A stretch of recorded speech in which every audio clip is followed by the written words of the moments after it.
Hi friends, welcome to this latest episode of the Nationalist View, and today we have with us Dr. Cchavi Vasisht. Dr. Cchavi Vasisht is a associate fellow with the Chintan Research Foundation, a leading think tank of India. And today we are going to talk about a very interesting book. I have a copy of the book. This is the copy of the book which I have, and the title of the book is Perspectives from and Within India and Its Neighborhood. And this book has been edited by Shishir Priyadarshi and Dr. Cchavi Vasisht. So we have with us one of the editors of this book, and so we are going to talk about largely perspectives from and within India and its neighborhood, as the title of the book is. So Chaviji, welcome to the show, and thank you for taking time out from your busy schedule. Thank you so much, sir. Pleasure to be here. So, Chaviji, my first question is, what inspired the idea behind, this book, which is titled "Perspectives from and Within India and Its Neighborhood," and what gap in the existing discourse on India's neighborhood is there, which this book is seeking to address? Right. Thank you so much, sir. First of all, for hosting this podcast on the book that I have worked on along with our president, Shishir Priyadarshi. So the starting point of this book was that there are a lot of books already there, in the market, in the academic discourse, but from an Indian perspective. So our point was not just to add another Indian authored volume, but to build a volume which, or in which the neighborhood also speaks back. Here and there we do find pieces where few neighboring countries' authors have contributed to the discourse, but a comprehensive, as you said, from and within, across all states. That was our aim. That was our ambition there.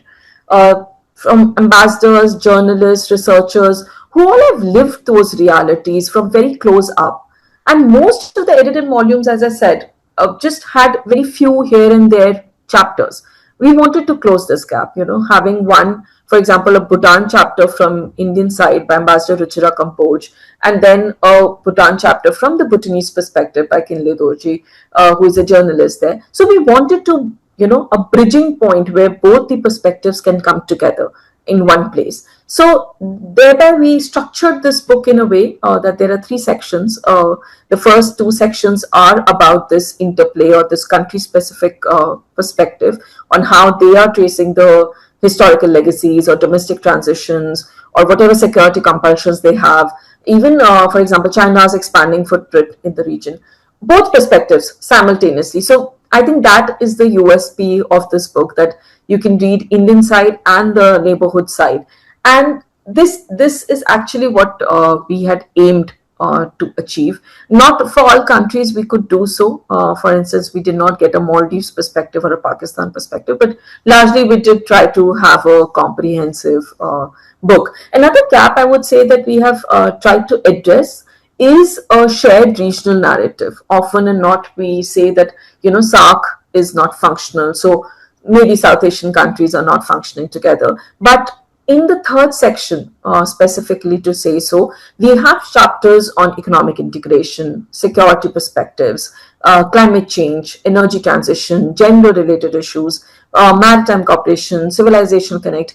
All these are regional public goods which are not addressed by a single bilateral, which can never be addressed by a single bilateral chapter. And therefore, this third section is the most comprehensive one to understand South Asia as a region. So on and off, we just, try to get all these perspectives into this one book. And therefore, you see that, there are 24 chapters in this book, very comprehensive list of authors and very comprehensive list of topics which are covered here. So, Chaviji, the title has a very interesting, it has a word from and it also has a word within. So the title emphasizes both from and within, India and its kind of neighborhood.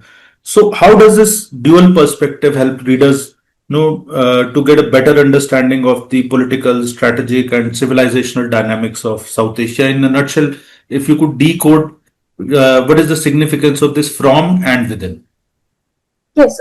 So, as I said, we deliberately took around the narrative that we need to get the from side, that is what is the picture from the Indian side, which is more familiar to the Indian audience. We all know how our former diplomats or scholars have been writing about India's perspectives, calibrating how our policy has changed from the historical baggage, from the political point of view, from the strategic lens, from security perspective. Now, within chapters, that is the chapters which were written from the other side, the neighboring country side, trust me, that was the hardest part. Getting those native speakers and experts telling us very candidly of what they think of India, how they perceive India in their political and security landscape. Honestly, that building of relationship, that building of trust really took a long time. Identifying these authors, on and off, somebody would commit and then not give back. So there was a lot of back and forth, I would say. So the book was really a long journey. But this is what the combination, what we wanted to achieve, because that is important to build up a clarity, to get a vision of what and how we can build up our domestic calculations, right? If you only read the Indian side of the story, which is often said in a positive note, like India is a reliable partner, India is a first responder, we have open borders. These are all a story from the Indian point of view. Yes, of course, there are, criticality involved there as well. But if you read the neighborhood side, that's more messier, that's more deeper, that we need to be aware of. Sometimes we have very warm relationships, sometimes it is very varied. So this also reminds me, honestly, of I keep on repeating this phrase again and again, what Professor S.D. Muni had said during our discussion of this book. We need to understand the distinction between a big brother and an elder brother. They are not the same thing. There is an asymmetry between India and its neighbors, and this is not going to go away. And the real test for India thereby lies in how we manage the diplomacy around this asymmetry. I'll give you an example here. Nepal was the starkest case, to say so. From a Delhi perspective, it would come out like we are providing disaster relief, you're providing infrastructure, you're providing connectivity. But on the other side, there is a new generation that has come up altogether. When we started this book, there was no political, instability, to say so. But in September, there was a Gen Z revolution. And Ambassador Ranjit Ray had to actually revise his chapter and then submit it again. From the drafting to the submission only itself, there were so many political changes that happened in the neighboring countries. And that is why they bring up the China card also altogether. On the other hand, Bhutan is a completely outlier. If you read Kinle Dorji's chapter, it describes something which is, no other neighbor shares, the closer ties that the two countries have together. So putting both from and within side was to understand these tensions, because if you don't know the problem itself, how are you going to address it? So the idea was to understand these tensions, to bring it on the table, and ensure that we are not repeating the same mistakes again. Additionally, I would like to say that from and within was also across generations. What I mean by this is that we just did not have the diplomats writing the chapter or the scholars. We had a very healthy mix of people with experience and also the younger generation who are actually living those realities in the present times and have a different set of challenges which the previous generation did not. So this ensured that we had a broader understanding of the political landscape, of the strategic landscape, as well as the civilization dynamics, all coming out together in one book. Yes. So, Chaviji, as you rightly mentioned, no, in Nepal, such a rapid change or such a rapid shift happened, which within a very short time. And we have seen what happened in Bangladesh also. No, it was quite volatile. No, and then, of course, Myanmar, it's basically always in action. So there is always a lot of action in Myanmar, and then, of course, China. China's growing influence. So that is always basically a hot topic of discussion. So if we look at a big picture, India's neighborhood, countries in the India's neighborhood are undergoing rapid political and geopolitical changes. So what are the most significant trends which are highlighted in this book, and what do they actually mean for India's long-term strategic interests? Arun, so you've already addressed half of the question. Basically, the two significant trends that I was also about to mention in the regional trends that were identified. Very rightly said, the political trends in the countries. The neighborhood that we are living in is in a constant flux. This is what C. Rajamohan has written in the intro as well. This is mutating at an extraordinary speed. And as I said, during the book itself, in a span of 1.5 years between drafts and submissions, there were political changes in Bangladesh. There is an ongoing conflict in Myanmar, though they also had their elections in January. There was a Gen Z revolt in Nepal. There was an interim government that was formed later on. There was a significant shift in Maldives' understanding of how they look at India. This is a realization that we live in a constant flux, a continuous change that keeps on happening in our neighboring countries, and not that India is secure of itself. We have our own set of challenges, domestic political challenges in place to address these concerns. Additionally, that one point that came within that political landscape was that often Indian diplomacy is criticized for the point that we deal with the elites. That is, the Indian diplomacy is centered around the elite or the political elites of the class, but not really so, because then they have deeper understanding of it. And then you layer out over it the complex dynamics that China has through its presence, not just in economic but also security aspect. Right, India, Pakistan, the challenge that we had last year during Operation Sindoor, and how China provided support to it. These are all set of coordinated challenges that India continues to face. So if I have to understand, this is one of the major trends that came up during when we read the entire script together. This is one thing that has come up in almost across all chapters, all country specific chapters. Second, I would say, is China's point. We have a specific chapter written by Dr. Bhavna, and then there are a few chapters written from the Sri Lankan side as well. If you read Shiparna Pathak's chapter and then you read two chapters from the Sri Lankan side, you will see that China has emerged as a more sophisticated and complex challenge in the neighborhood. It has a diplomatic language, it has a diplomatic maneuver in terms of how it is providing economic infrastructure. Then through that economic infrastructure, it is maneuvering the security aspect. And then in response, in exchange of that, the policies are changing. For example, very closely, Nepal has changed its policy or moved from one China policy to a more binding one China principle. Similarly, we see a lot of pressure being put on Bhutan. What we saw in Sri Lanka with the Hambantota port, and now what the latest corridor that it has been offering to Bangladesh, Myanmar, and China corridor, which is nothing but a new, as we had already discussed, nothing but a new form of BCIM, leaving aside India. So, China is one factor that is running across all chapters. So, second regional trend, I would say that. And third, slightly uncomfortable or a self-critical look that the book had identified was India's own delivery gaps. Honestly, we do have very successful stories in recent times. For example, Motihari Amelganj oil pipeline. It was completed in record time. But there are few projects that are, have missed deadline year by year, and I would say now decade by decade. You just look at Kaladan multimodal project.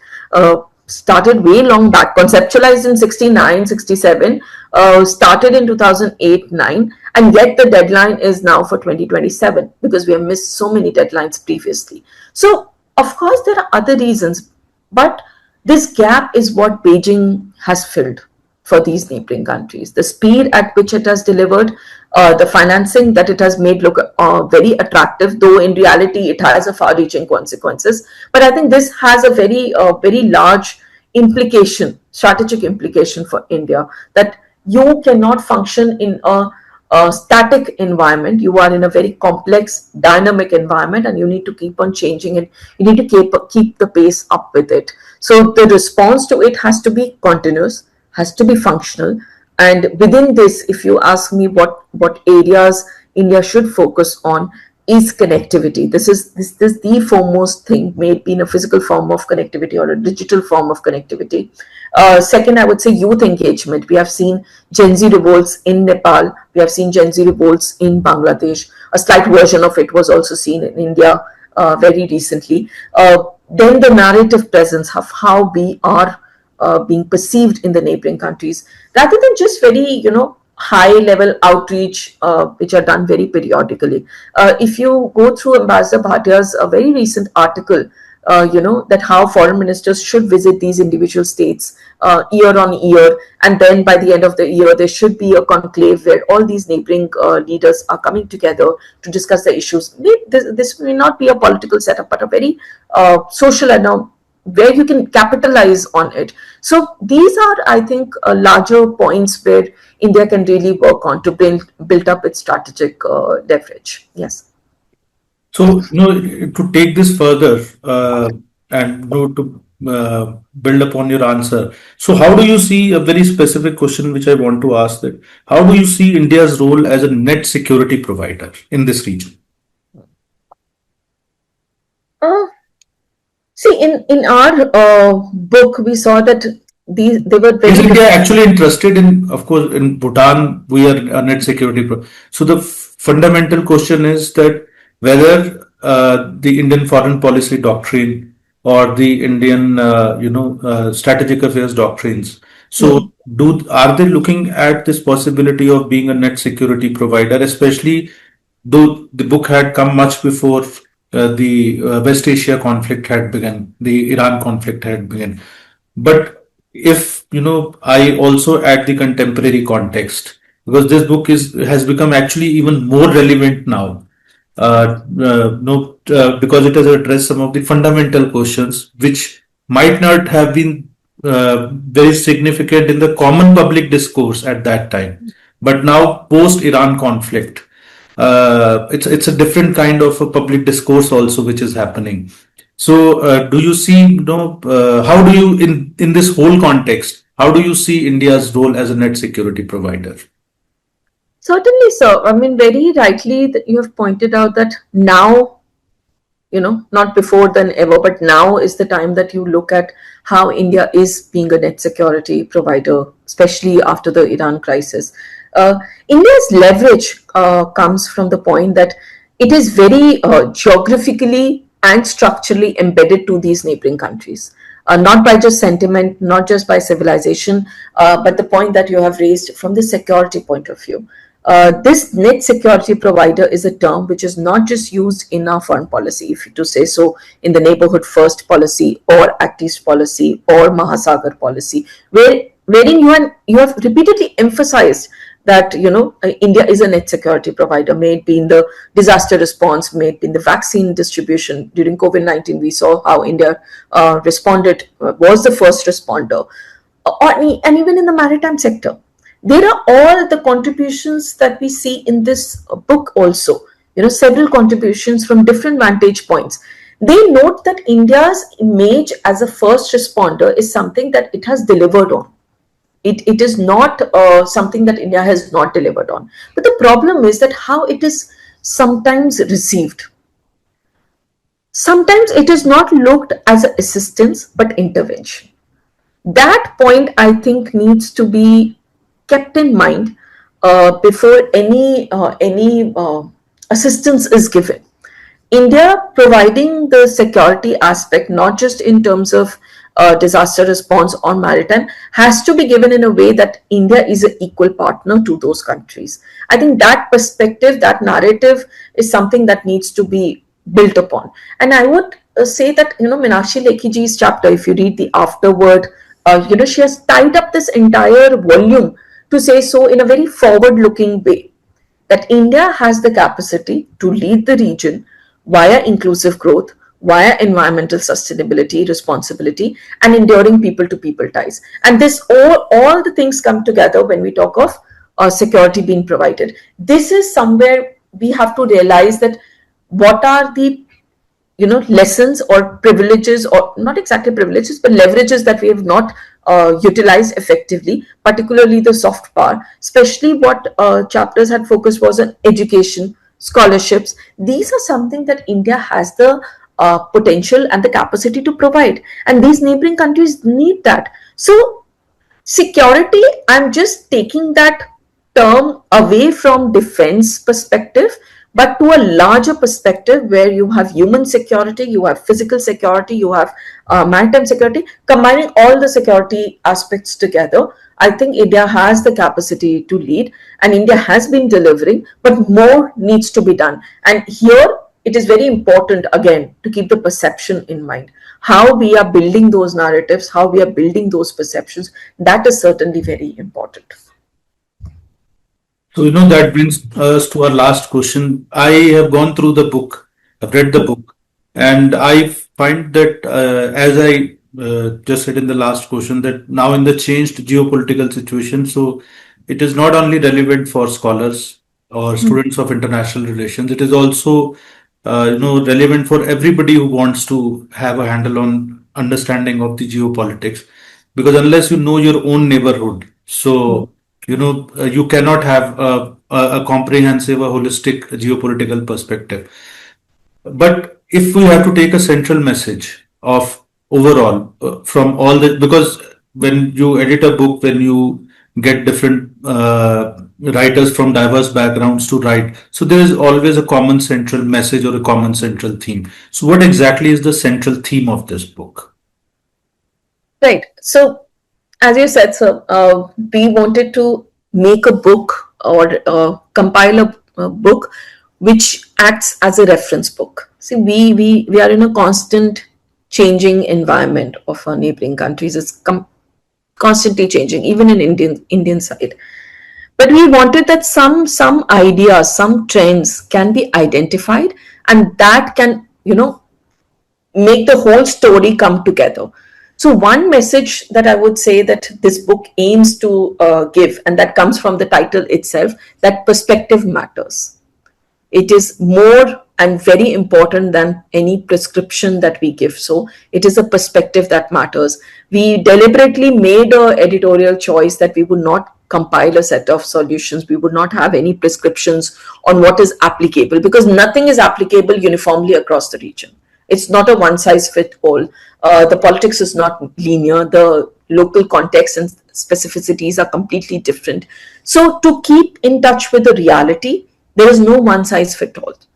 And if we have to look at a message that this book gives, is very clear that India's neighborhood is a living ecosystem.